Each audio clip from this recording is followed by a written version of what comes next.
Je laisse maintenant la place à Roger Martin qui animera cette soirée. Et si je connais son aversion pour le franglais, je me permets de conclure en citant Fabien Roussel, secrétaire national du Parti communiste. PCF is back. Il va falloir compter avec nous.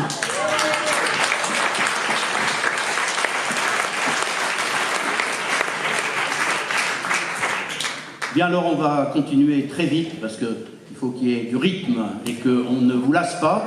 Je vais commencer par donner la parole à Mina, donc Mina Idir, qui est notre secrétaire départementale, du PCF bien sûr. Je rappelle aux intervenants qu'ils ont entre 3 et 5 minutes, pas plus, et qu'on sera impitoyable. Mina, c'est à toi.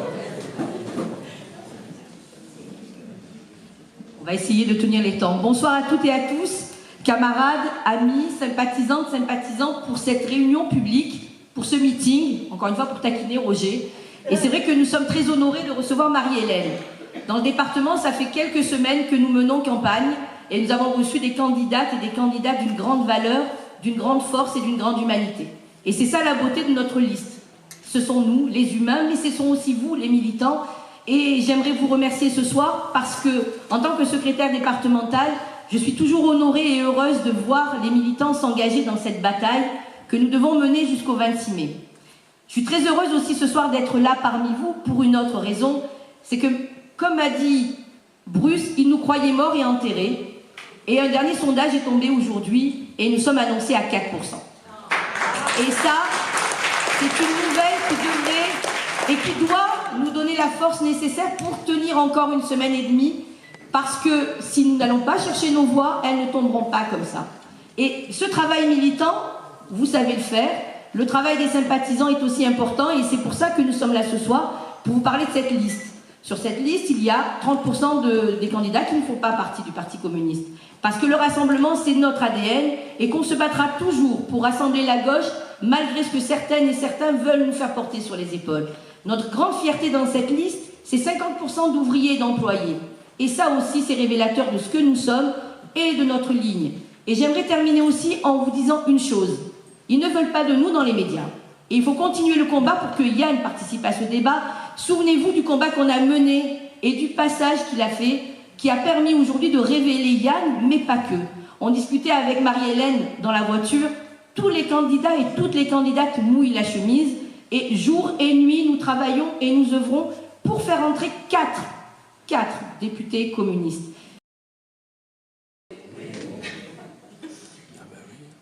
Bonjour à tous. Pour ceux qui ne me connaissent pas, je viens juste d'être présenté, donc il y a Alain, secrétaire général de l'Union locale CGT de L'Isle-sur-la-Sorgue.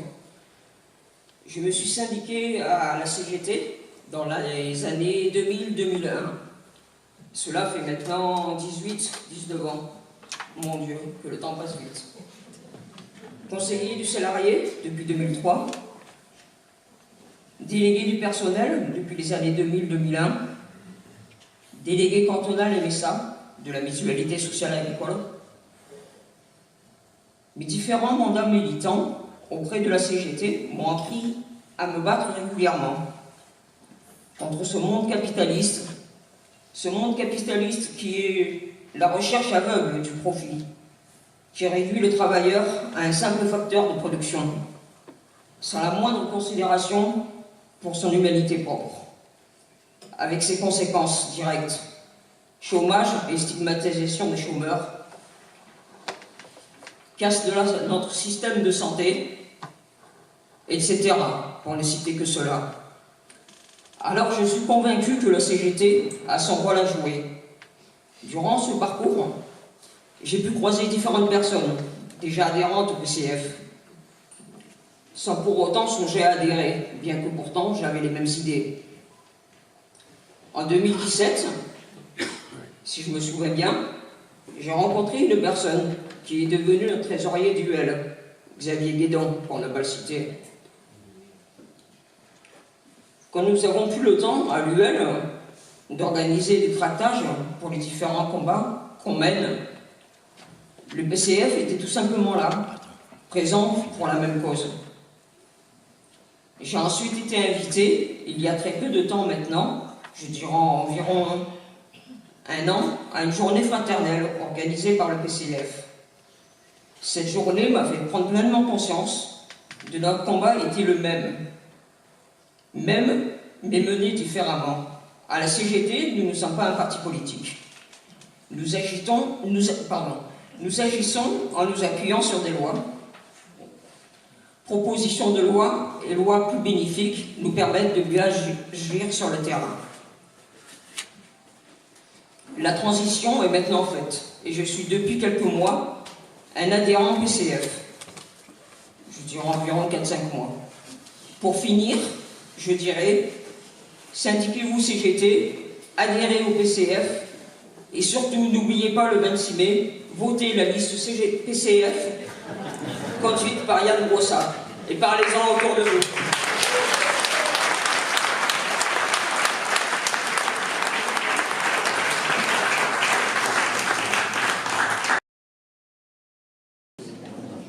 Il y a 2 mois, à l'appel de leur syndicat CGT, les travailleuses et les travailleurs de chez Florette ont signifié tout au long d'une grève d'1 semaine qu'on ne leur raconterait plus de salade. Aujourd'hui, Aziz, qui a mené avec d'autres ce combat, est parmi nous et je lui donne la parole.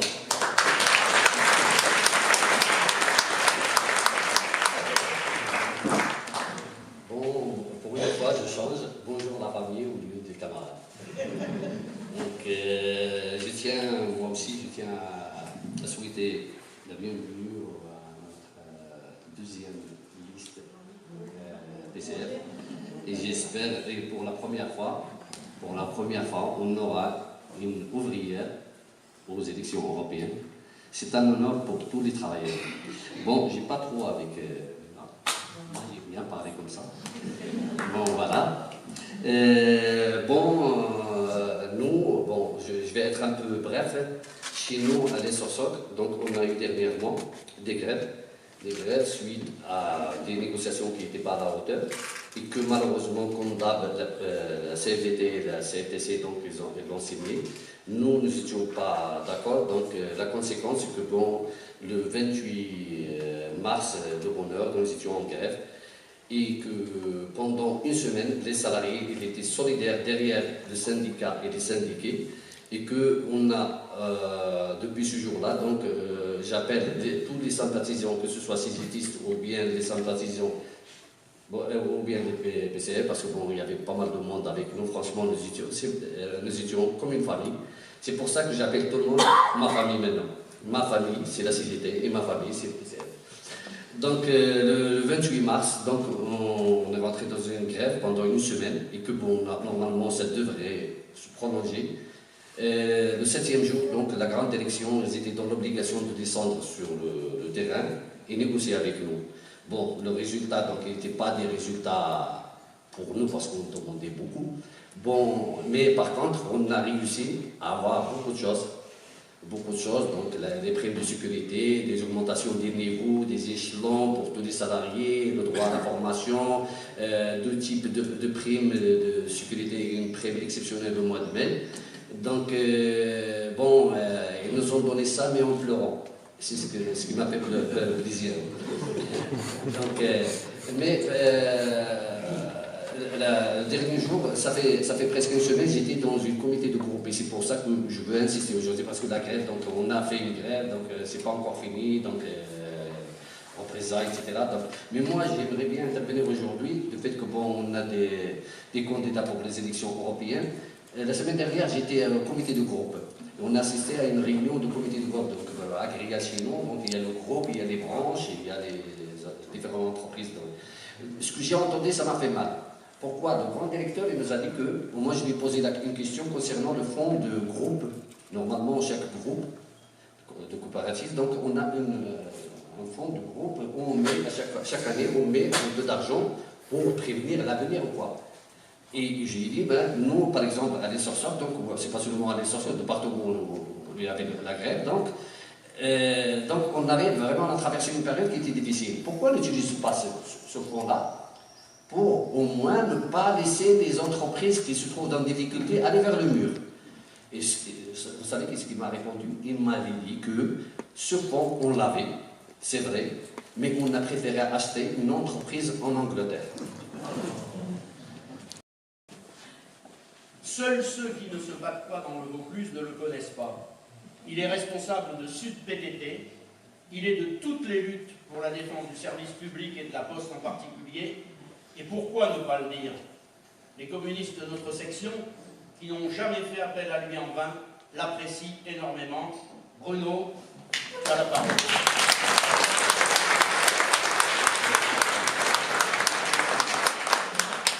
Merci, bonsoir. Je voulais remercier déjà le PCF, la section de Velleron de m'avoir invité ce soir. Alors c'est vrai qu'on a des rapports un peu privilégiés avec Roger et la section du coin, puisqu'on a... Roger, moi je l'ai connu au collège à l'époque où siégeait au conseil d'administration, où on a eu parfois des coups de gueule les uns et les autres, on a surtout eu des convergences à un moment donné, on s'est souvent retrouvés. Et puis moi le Parti communiste de Vaucluse m'a fait confiance à de nombreuses reprises, m'a sollicité sur les dernières élections départementales, même si ça n'a pas pu se faire, alors que je ne suis pas du tout encarté au Parti communiste. Donc voilà, on a des rapports j'ai des rapports avec le Parti communiste d'intérêt, les gens que je retrouve à mes côtés quand on est à la défense d'un service public postal, les communistes d'ici, du département, Mina et d'autres, Fabienne pour ne pas la citer, je les retrouve à nos côtés. Donc moi j'ai été honoré de cette invitation. Donc je vais essayer de vous faire un portrait assez rapide de la situation des services publics et de faire peut-être un lien avec les élections européennes, parce qu'on pourrait penser que le service public français, public postal, puisque c'est celui-là que je défends moi, français, n'a rien à voir avec l'Union européenne, et on se trompe bien sûr évidemment, puisque vous savez qu'en Europe on ne parle pas de service public, mais de service d'intérêt général. Le simple fait de changer le nom, et c'est le traité de Lisbonne qui a fait changer ce nom-là, nous font penser que forcément il n'y a pas les mêmes intérêts derrière, en tout cas pas le même service qui serait donné. Si on cite les pays qui ont été cités très très longtemps par les libéraux, la plupart du temps, on nous citait l'Europe du Nord comme étant un modèle qu'il fallait suivre, on nous citait l'Angleterre comme étant un modèle. Bon, depuis quelques temps, on ne cite plus trop. Si on prend l'exemple par exemple du rail en Angleterre, la population a tout fait pour que ça redevienne dans le giron du service public. Donc les services publics, il faut qu'au sein de la Commission européenne et du Parlement, il y ait des élus qui fassent en sorte que ce ne soit pas simplement les libéraux qui décident ce que c'est qu'un service public ou ce que n'est pas un service public, ce qui doit être rentable ou ne pas être rentable. Il faut qu'il y ait des élus au Parlement pour pouvoir agir. Alors, la situation dans notre département sur le service public postal et plus largement les PTT, puisqu'on est de vieux conservateurs dans mon syndicat, on s'appelle encore PTT. Juste une petite illustration de ce que c'est que le service public des télécommunications, par exemple.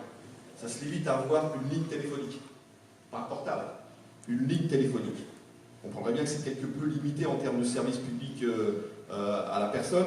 Et puis pour ce qui est du service public postal, lui, il se résume à 4 grandes lignes. L'accessibilité bancaire, mais je vais y revenir.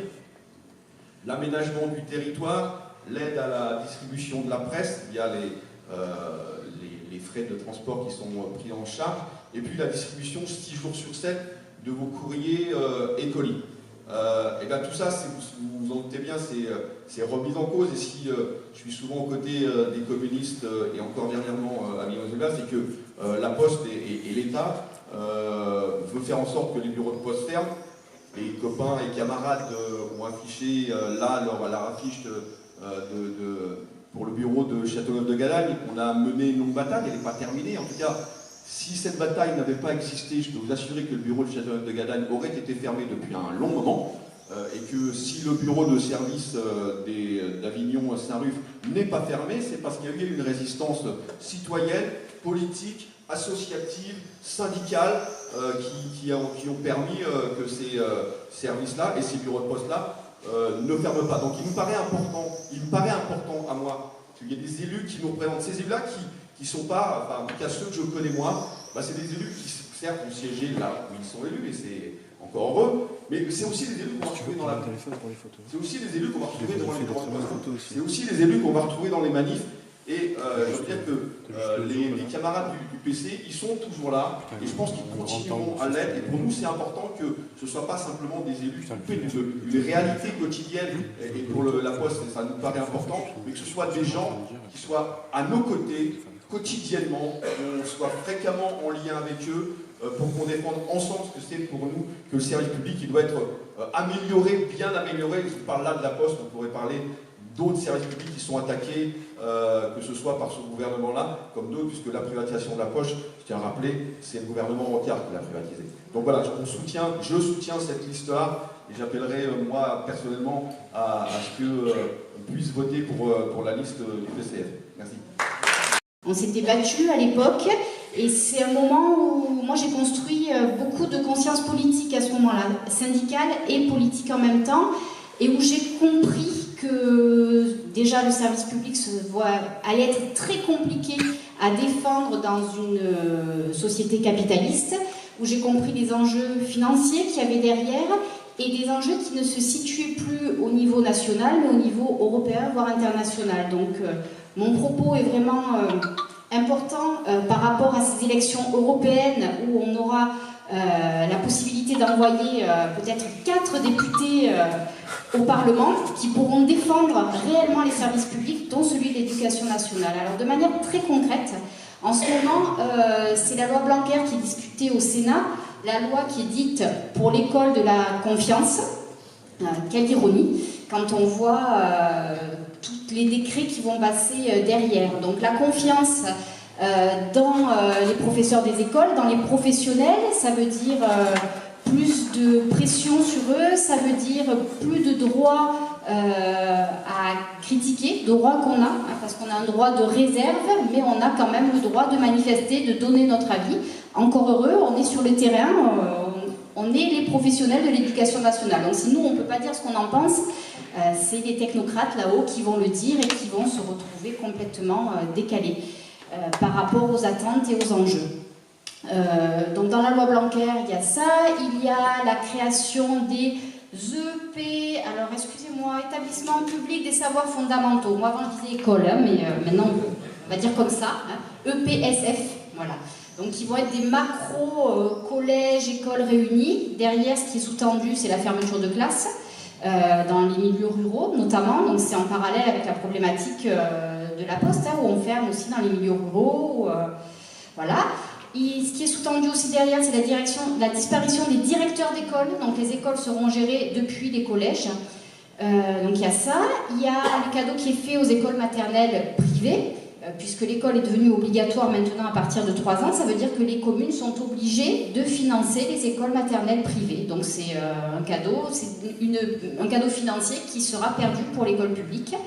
Là-dedans, il y a aussi la création, alors je relis mes notes, hein, EPLEI, école publique, je ne sais plus, mais bon, des écoles, des établissements internationaux pour les classes favorisées. Donc voilà, cette réforme, c'est de l'inégalité, et c'est surtout, là où il y a une grande inquiétude, une violence institutionnelle qui est faite envers les enfants.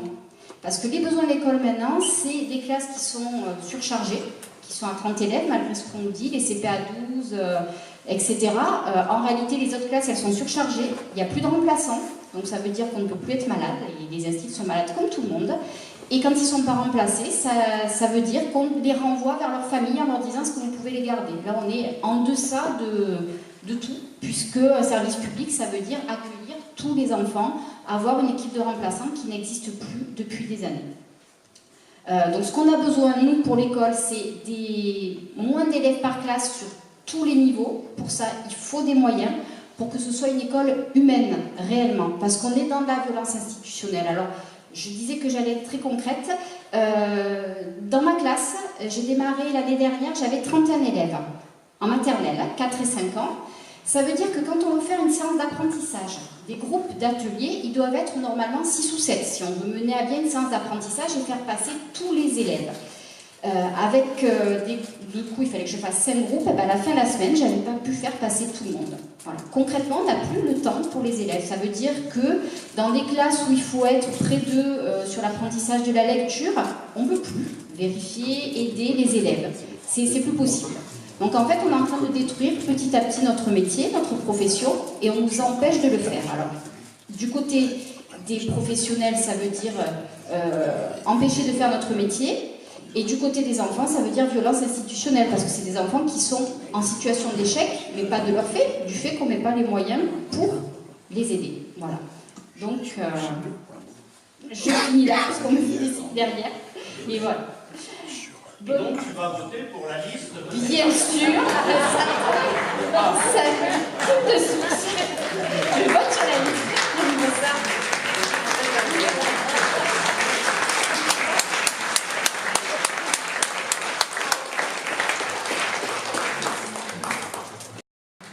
On a une invitée surprise, ce n'était pas prévu, en tout cas moi je ne le savais pas.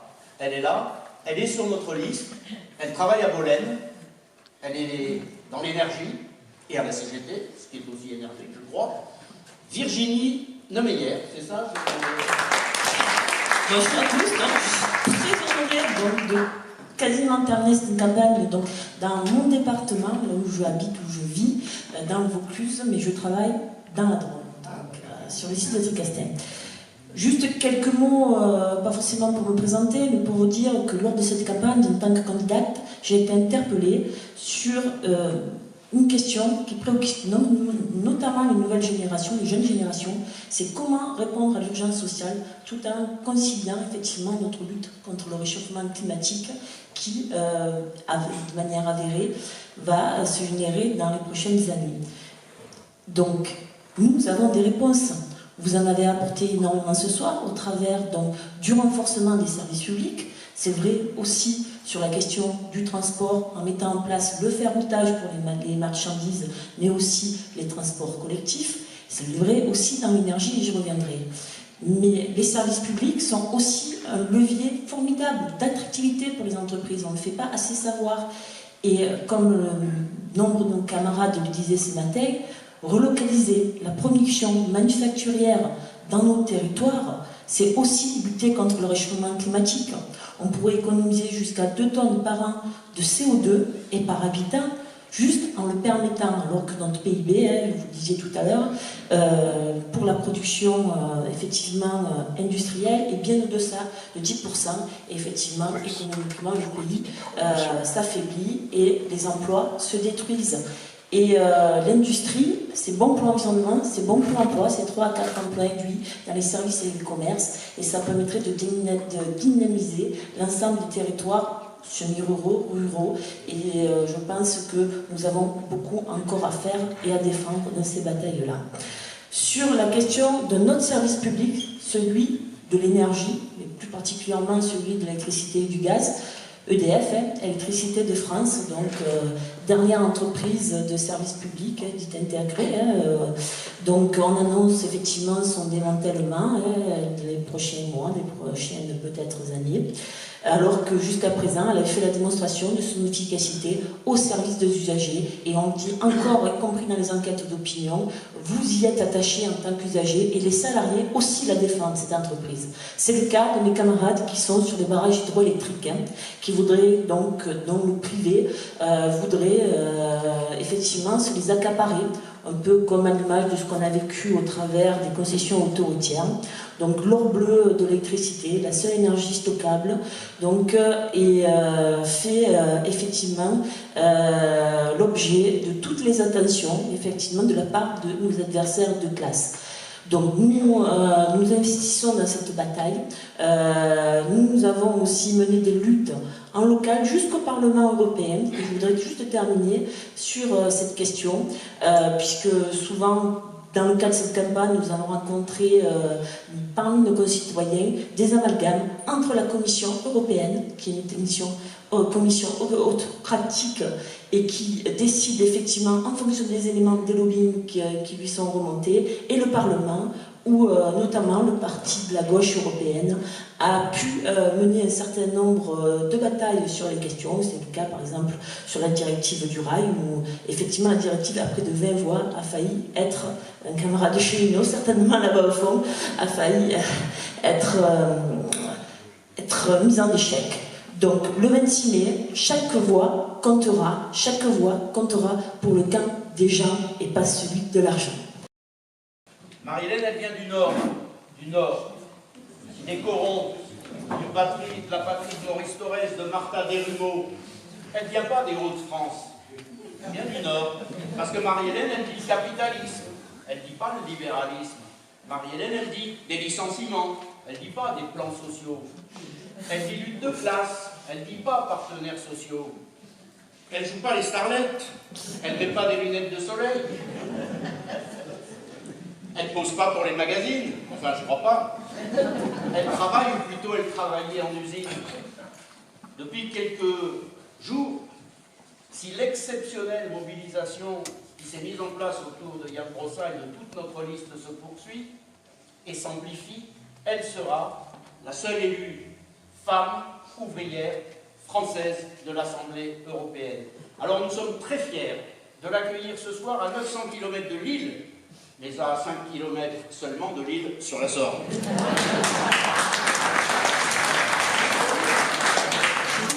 Marie-Hélène, je vais te poser une première question. Tout le monde n'a pas vu Merci Patron. Si vous ne l'avez pas vu, regardez-le.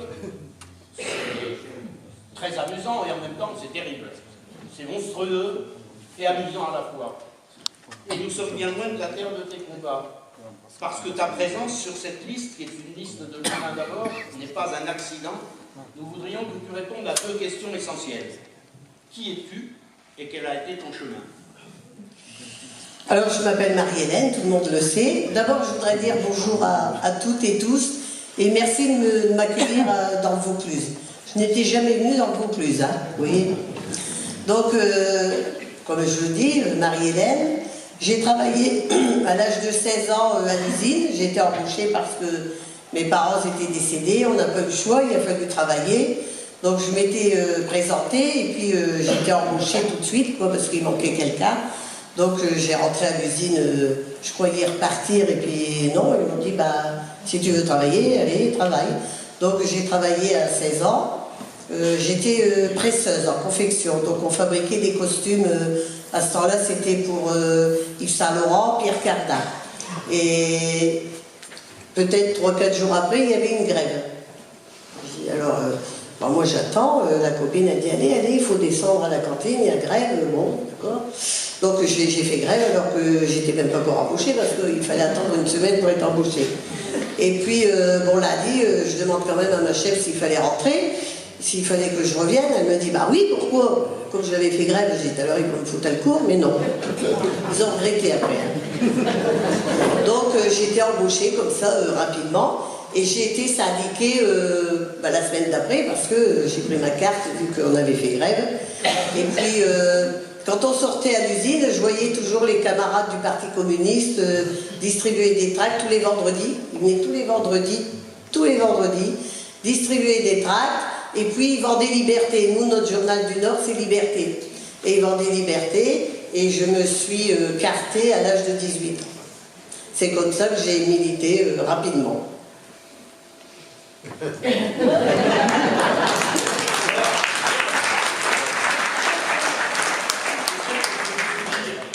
Quelques mots aussi, parce que tu as parlé d'Yves Saint Laurent, etc., de cette expérience que tu as vécue comme presseuse, et puis de tous les aléas qu'il y a eu. Tu as quand même participé, travaillé dans une boîte qui marchait bien et qui a fini par être délocalisée.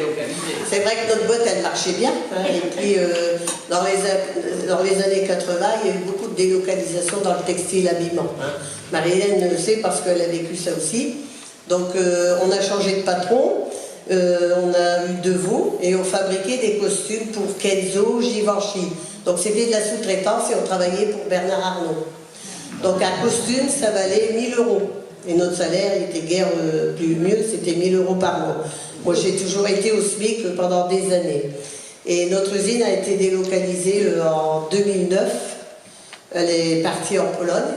Donc on a été voir aussi les ouvrières polonaises parce que nous, on n'était pas en colère contre les ouvrières polonaises, on était en colère contre les patrons qui délocalisaient. Et on leur a dit que dans peu de temps, eux, ils veulent être trop chers. Donc, ils vont aussi être délocalisés. Bon, ils n'ont pas tellement bien comprise ou ils ont dit elle est carrément barjo, cette fille-là. Et un an après, c'est parti en Bulgarie. Et les Bulgares, alors, les Polonaises gagnaient 350 € et les Bulgares, 150 € par mois. Vous voyez? Donc on a combattu, il ne faut pas croire qu'on ne s'est pas battu pendant des années, on a eu des combats très durs dans le textile. Nous on était des combattantes, on était beaucoup de femmes à l'usine, on était 1000 salariés, et il y avait une dizaine de mecs. Mais la plupart c'était des femmes, beaucoup de femmes précaires, beaucoup de femmes seules, avec des enfants, ou alors les maris ne travaillaient pas non plus, ou beaucoup de veuves aussi. Et je peux croire qu'on avait un noyau très dur dans le combat. Même quand on faisait grève des mois entiers, eh ben, elles faisaient grève. Et pourtant, vous savez, ils n'avaient rien à manger pour leurs enfants. Les femmes, c'était des lutteuses. Et je les salue aujourd'hui parce qu'elles étaient très fières de lutter à mes côtés.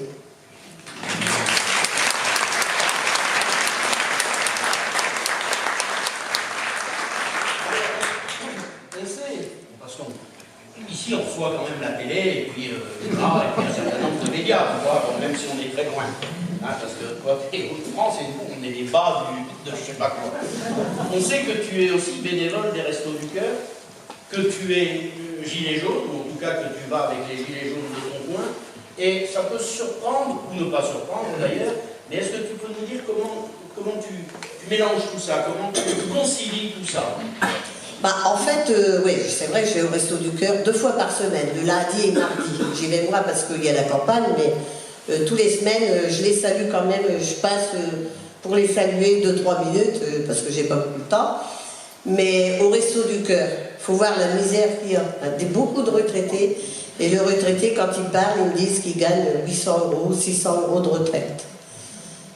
Alors, ils viennent au Resto du Cœur, et quelquefois, ils me disent: j'ai eu du mal à franchir la porte. Parce qu'ils ont leur fierté aussi. On voit beaucoup de misère, beaucoup de jeunes qu'on ne voyait pas, mais beaucoup de jeunes. Alors on a eu un petit couple, c'était l'année dernière, pendant l'hiver même. Alors on parle, tout ça, puis ils ne voulaient pas de salade, tout ça. Alors je ne dis pas comment ça se fait que tu ne manges pas de salade, c'est pas normal. Elle me dit: bah oui, mais on vit dehors. Donc on ne peut pas mélanger la salade, tu vois. Ils vivaient dehors. Non mais... Des jeunes, ils avaient... alors, ils avaient un chien aussi, donc c'était pas marrant, quoi.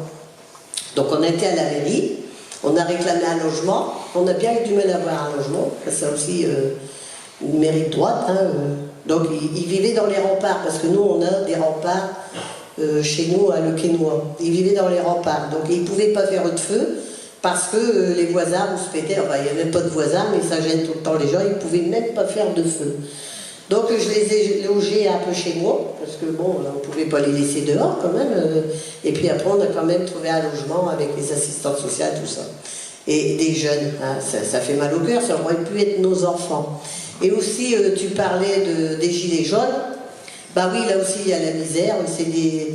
Alors ils faisaient les ronds-points, alors je dis un jour, je vais quand même y aller, moi, la CGT, merde, je dis, c'est pas possible qu'on n'y va pas.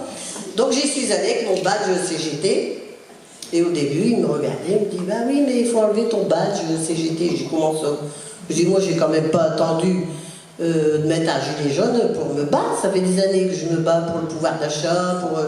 ah oui, mais non, on est sans étiquette, on n'a pas de parti politique. Bon, j'ai discuté avec eux, et finalement, ils m'ont accepté, et on fait souvent des petites opérations coup de poing, parce qu'ils restaient sur le rond-point, mais bon, je dis, restant sur le poing, ça ne va pas changer les choses. Donc, on a fait des petites opérations coup de poing, et maintenant, quand ils font des petites opérations, parce qu'ils décident, quand même, ils m'appellent, ils disent: Marie, t'es où? Parce qu'on fait une opération, Bon, bah, j'arrive. Voilà, ça s'est fait comme ça, avec les gilets jaunes.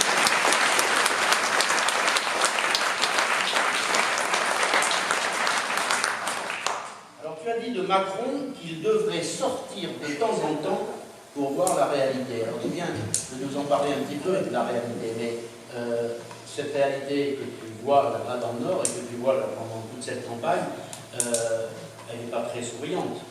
Bah non, quand on fait le porte-à-porte, parce que on me dit: t'es bronzé, mais à force de faire la porte, on a bronzé. Moi je parle comme ça, mais bon. Et c'est vrai qu'on fait beaucoup de porte-à-porte, et croyez-moi, la misère, elle existe. Il faut ouvrir la porte pour la voir vraiment. Et c'est vrai que Macron, dans son palais à l'Élysée, à Jupiter, il ne voit pas toutes ces choses-là. Alors si, il dit qu'il voit, mais bon, il ne voit rien du tout. Il est sourd, il ne voit rien. Voilà, il croit ce qu'il veut, mais bon, la misère, elle existe. Beaucoup de gens vivent. Là, alors, il y a une dame, l'autre jour, j'ai ouvert la porte, tout ça, enfin, elle a ouvert la porte, et elle a ouvert son frigo, parce qu'à force de dialoguer, il n'y avait rien dans le frigo. Rien du tout. Une dame d'une quarantaine d'années, et elle avait 2 enfants. Hein. C'est ça la misère. Hein.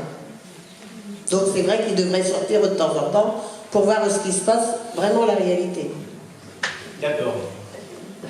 Ah oui. C'est vrai qu'il n'y a pas grand-chose d'autre à dire quand tu fais un constat qui est un constat désespérant de la situation que vivent. Ah oui, parce que les gens, le 15 du mois, ne savent plus remplir leur frigo. C'est ça la réalité. Les gens, même en travaillant, on a même rencontré un jeune homme qui dormait dans sa voiture en travaillant.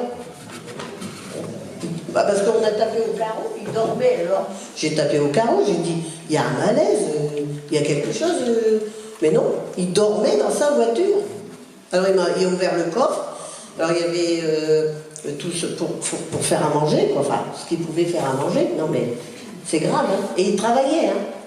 Oui, mais ça ne suffit pas à payer. Bah, il ne pouvait pas payer le logement, non.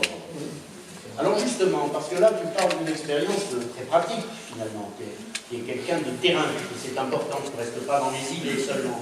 Et tu vas te retrouver, parce qu'on y croit, tu vas te retrouver demain élu à Bruxelles. Tu vas appartenir à un groupe qui a des propositions, qui a toute une politique, hein, on en a entendu beaucoup. Ouais, des progressistes, tout ça.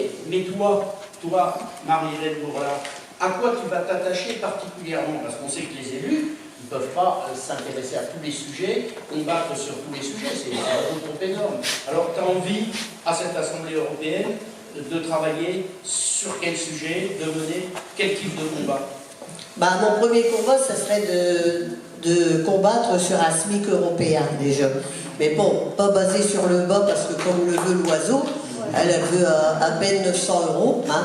Nous, on veut un SMIC européen qui ce serait 1400 € déjà pour commencer. Et parce que il y aurait moins de bonne piste sociale, c'est-à-dire que les Polonais, ils ont le droit aussi de vivre correctement, comme les Bulgares, comme les Roumains. Pourquoi, eux, ils gagnent 400 €, 150 €? Donc il y aurait moins de délocalisation aussi à faire ça. Hein. Donc c'est ça qui n'est pas normal. Donc je me battrais, enfin pas tout seul, hein, on a un groupe au Parlement européen, il y a un groupe qui se bat, pour les mots il se bat. Hein. Les 23 voix, c'était 23 voix pour le ferroviaire. 23 voix qui manquaient, donc c'est qu'ils se battent. Hein. Donc on se battra ensemble pour un vrai SMIC européen. Mais par le haut.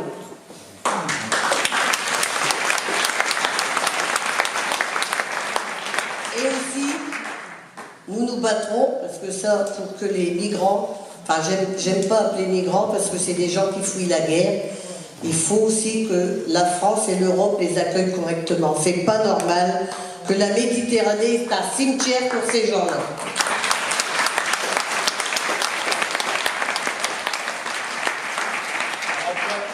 Tu as une colistière qui s'appelle Mariam Majidi, qui a coutume de dire qu'il ne faut pas utiliser le mot migrant. Non. Elle est venue d'Iran, dans des circonstances difficiles. Ses parents avaient été persécutés du temps du Shah, et ils ont été persécutés du temps de Khomeini. Forcément, c'était des communistes. On oublie très souvent qu'en Iran, il y avait un parti communiste très important et que sa liquidation suite à un coup d'État fomenté par la CIA a fait que c'est les islamistes durs qui ont émergé comme une grande force, alors que le parti fondé avait plus de 400 000 membres.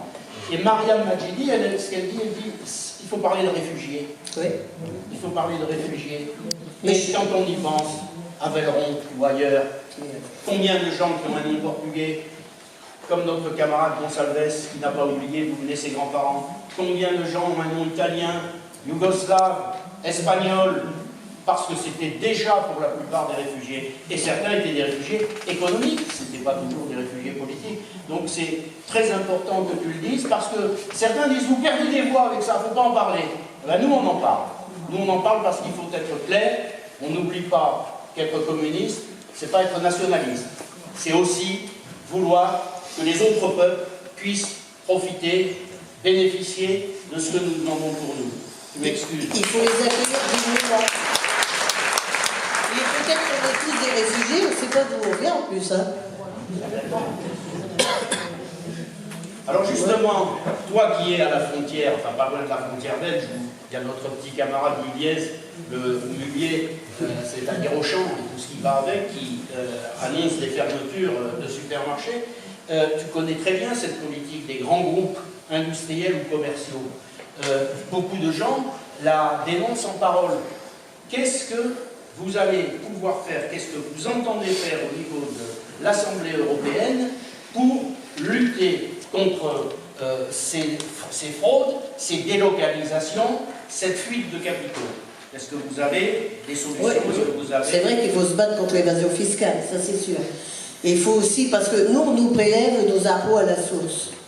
Pourquoi pas prélever à la source ces capitaux?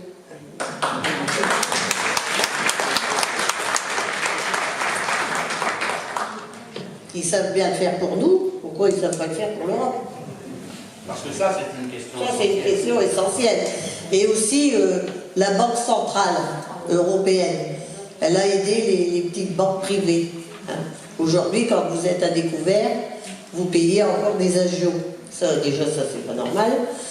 Et alors, je crois que c'est 3 000 milliards. Pourquoi ils ne s'en servent pas pour les services publics? C'est ça aussi. Donc il va falloir se battre aussi contre ça. Yann Rossa a déclaré hier soir aux journalistes du Figaro, ou avant-hier soir, qui était resté comme deux ronds de flanc. Honnêtement, je pense que Yann fait une campagne superbe et très argumentée, qui ne se laisse pas démonter. Et effectivement, c'est une proposition capitale. Alors, je vais te poser une dernière question. Parce qu'après, ce qu'on va vous proposer, c'est de se diriger vers le coup à boire et le petit coup à manger. Et vous pourrez poursuivre avec Marie-Hélène, avec Virginie, avec Mina, avec les candidates. Oui, les candidates, il n'y a que des femmes. Vous noterez quand même que ce soir, c'est une soirée femme.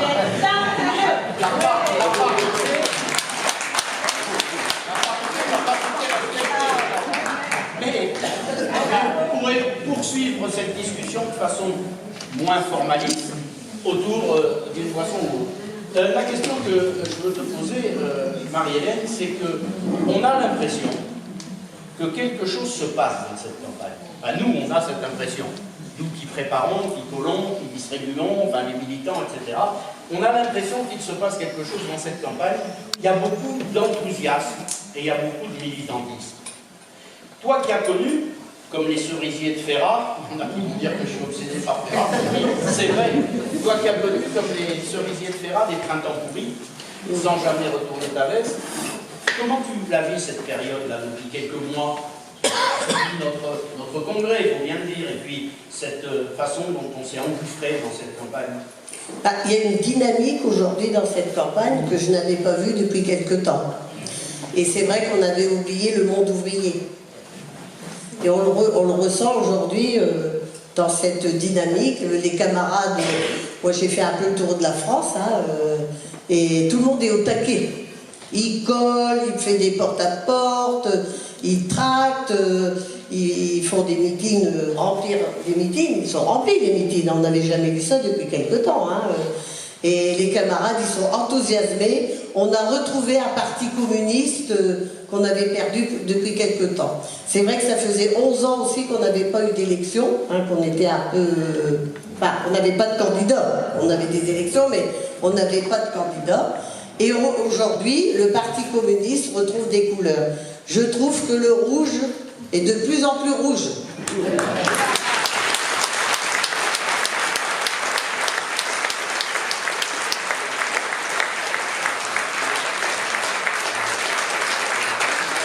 Et moi, je suis très fière d'être dans cette liste parce que je suis une militante de base. Hein, je n'avais jamais été dans une liste comme ça. Je faisais, moi comme vous, je tractais, je collais. Je colle corps. Hein, quand je vois dans mon village que Dupont-Feignant colle, je recolle. Hein. Aussitôt, je recolle. Hein. Et je continue le porte-à-porte, on en fait régulièrement. Et moi, je suis heureuse de retrouver un parti communiste comme je l'ai connu dans le temps. Du passé, faisons table rase, debout l'histoire, debout, debout. Le monde va changer de base, nous ne sommes partout. C'est la lutte